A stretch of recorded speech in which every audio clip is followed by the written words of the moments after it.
Hey guys, আসসালামু আলাইকুম। This is Nasib Hassan and welcome to Nasib ID. So guys, আজকের ভিডিওতে আমি আপনাদের সাথে শেয়ার করব কিভাবে আপনারা খুব সহজেই যে কোনো আনস্টেবল ভিডিওকে স্টেবল করতে পারেন। লাইক ধরেন আপনি আপনার ফোনের মধ্যে ভিডিও অন করে আপনার ফোনটাকে নিয়ে দৌড়ে যেতেছেন। সো তখন কিন্তু আপনার ফোনের যে ক্যামেরাটি ছিল ওটা কিন্তু আনস্টেবল হয়ে যাবে। মানে আপনার ফোনের যে ক্যামেরাটি আছে এটা কিন্তু ঝুঁকবে। সো আমি আপনাদেরকে আজকে ভিডিওতে দেখাবো কিভাবে আপনারা খুব সহজেই এই ধরনের ভিডিওকে এডিট করে একদম স্টেবল করে ফেলতে পারেন। সো আজকের ভিডিওটি যারা ব্লগিং ভিডিও তৈরি করেন তাদের অনেক কাজে লাগবে। সো ভিডিওটি না টেনে সম্পূর্ণ দেখার অনুরোধ রইল। সো চলুন মেন ভিডিও শুরু করা যাক। So guys first of all আপনি আপনার ফোন থেকে ক্যাপকাট অ্যাপ্লিকেশনটি ওপেন করে নেবেন। সো আপনার ফোনে যদি ক্যাপকাট অ্যাপ্লিকেশনটি না থাকে তাহলে আপনি অবশ্যই প্লে স্টোর থেকে অ্যাপ্লিকেশনটি ইনস্টল করে নেবেন। সো আমি আমার ফোন থেকে ক্যাপকাট অ্যাপ্লিকেশনটি ওপেন করে নিচ্ছি।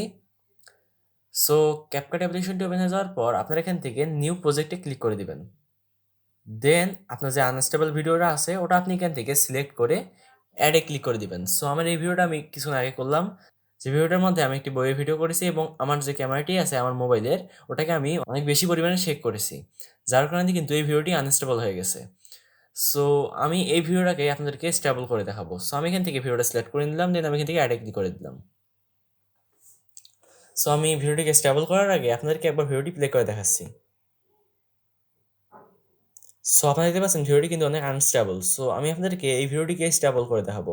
সো এটা করার জন্য আপনি যে ভিডিওটিকে স্টেবল করতে চান ওটাকে প্রথমে সিলেক্ট করে নেবেন। দেন আপনারা এখান থেকে এই সাইডে স্ক্রল করে দিবেন। দেন এখান থেকে আপনারা এখানে একটি অপশন দেখতে পারবেন স্টেবিলাইজ নামের। সো আপনারা এখান থেকে এই স্টেবিলাইজে ক্লিক করে দিবেন। দেন আপনারা এখান থেকে স্টেবিলাইজেশনটা বাড়িয়ে দিবেন। সো আপনারা যদি এখান থেকে স্টেবিলাইজেশনটা একদম ফুল করে দেন তাহলে আপনার যে ভিডিওটি আছে এটা কিন্তু একদম ভালোভাবে স্টেবল হবে, বাট এখানে কিছুক্ষণ সময় লাগবে। বাট আমার যে ভিডিওটি ছিল এটা কিন্তু অনেক ছোট ভিডিও, যার কারণে এখানে তাড়াতাড়ি স্টেবিলাইজ হয়ে গেল। সো এখান থেকে স্টেবিলাইজেশন বাড়িয়ে দেওয়ার পর আপনারা এখান থেকে টিক মার্কে ক্লিক করে দিবেন। সো নাও আপনাদেরকে আমার স্টেবিলাইজ করা ভিডিওটা প্লে করে দেখাচ্ছি। সো আমি কিন্তু ভিডিও শেষে আগে যে ভিডিওটি ছিল এবং এখনকার যে স্টেবিলাইজ করা ভিডিওটা আছে এই দুইটাকে কম্পেয়ার করে দেখাবো। সো আমি আমার স্টেবিলাইজ করা ভিডিওটা আপনাদেরকে একবার প্লে করে দেখাচ্ছি।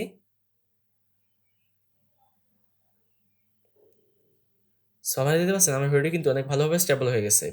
বাট আপনারা দেখতে পাচ্ছেন আমার ক্যামেরা কিন্তু এখন ওটি শেক করতেছে, যার কারণ হলো যে আমার যে ফোনের ক্যামেরাটি আছে এটাকে কিন্তু আমি ভিডিও করার সময় অনেক জোরে জোরে শেক করেছিলাম, যার কারণে এরকম হচ্ছে। সো যদি আপনাদের এরকম হয় তাহলে আপনারা এই ভিডিওটিকে একবার এক্সপোর্ট করে আবার দ্বিতীয়বার স্টেবিলাইজ করে নেবেন এখান থেকে এই স্টেবিলাইজেশন ফিচারটা ব্যবহার করে। সো ভিডিওটাকে স্টেবিলাইজ করার পর আপনারা এখান থেকে এক্সপোর্টে ক্লিক করে দিবেন। দেন এখান থেকে কোয়ালিটিতে ক্লিক করে ফুল এইচডি সিলেক্ট করে দিবেন। দেন এখান থেকে 60 এফপিএস সিলেক্ট করবেন। দেন বিটরেট সাথে রিকমেন্ডেড রাখতে পারেন, আবার হাইও করতে পারেন। দেন এখান থেকে ডানে ক্লিক করে দিবেন। দেন এখান থেকে save to device. So then আপনাদের ভিডিওটা এক্সপোর্ট হবে। সো ভিডিওটি এক্সপোর্ট হওয়ার পর আমি আপনাদেরকে আগে যে ভিডিওটি ছিল এবং এখনকার স্টেবিলাইজ করা যে ভিডিওটি আছে দুইটাকেই কম্পেয়ার করে দেখাবো। সো প্রথমবার যদি আপনার ভিডিওটা ভালোভাবে স্টেবিলাইজ না হয় তাহলে আপনার দ্বিতীয়বার ক্যাপকাটের মধ্যে একটি প্রজেক্ট ক্রিয়েট করে নেবেন। দেন আপনার যে এক্সপোর্টেড ভিডিওটা আছে ওটাকে ওপেন করে আবারও স্টেবিলাইজ করে নেবেন, তাহলে কিন্তু আপনাদের ভিডিওটা একদম ভালোভাবে স্টেবিলাইজ হয়ে যাবে।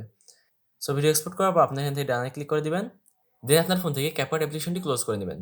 সো নাও আমি আপনাদেরকে আমার স্টেবিলাইজ করা ভিডিওটা এবং আগে যে ভিডিওটি ছিল ওই দুইটা ভিডিওকে পাশাপাশি রেখে কম্পেয়ার করে দেখাচ্ছি। সো আমি আমার ফোন থেকে গ্যালারিটা ওপেন করে নিচ্ছি। দেন আমি এখান থেকে ক্যামেরাতে চলে আসলাম। সো নাও আপনাদেরকে প্রথমে আমার আগে যে ভিডিওটি ছিল ওটাকে একবার প্লে করে দেখাচ্ছি। সো আপনারা দেখতে পাচ্ছেন এটা কিন্তু হলো আমার আগে যে ভিডিওটি ছিল ওটা, এবং এই পাশে যে ভিডিওটি আছে এটা হলো আমার ক্যাপকাট দিয়ে এডিট করা, স্টেবিলাইজ করা ভিডিওটা।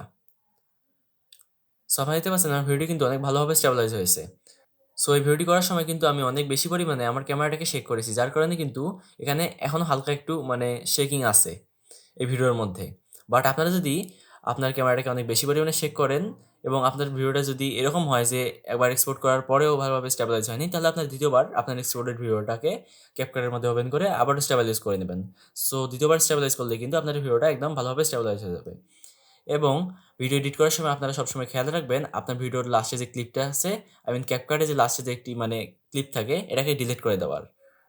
সো এটাকে ডিলিট করে না দিলে কিন্তু আপনার ভিডিও এক্সপোর্ট করার পরেও এই ক্লিপটা থেকে যাবে। সো আপনারা ভিডিও এডিট করার সময় অবশ্যই এই ক্লিপটাকে ডিলিট করে দেবেন। সো গাইজ এই ওয়েতে কিন্তু আপনি খুব সহজেই আপনার যে কোনো ভিডিওকে স্টেবিলাইজ করতে পারেন। সো আই থিঙ্ক আজকের ভিডিওটা আপনাদের ভালো লেগেছে। সো যদি ভিডিওটি ভালো লাগে থাকে অথবা যদি ভিডিওটি আপনাদের একটু কাজে লেগে থাকে তাহলে অবশ্যই ভিডিওটি লাইক দিয়ে দিবেন এবং এরকম আরও ইন্টারেস্টিং ইউজফুল ভিডিও পাওয়ার জন্য চ্যানেলটি সাবস্ক্রাইব করে পাশে থাকা বেল আইকনটি অন করে দিবেন। সো দেখা হবে নেক্সট ভিডিওতে। সে পর্যন্ত সবাইকে আল্লাহ হাফেজ।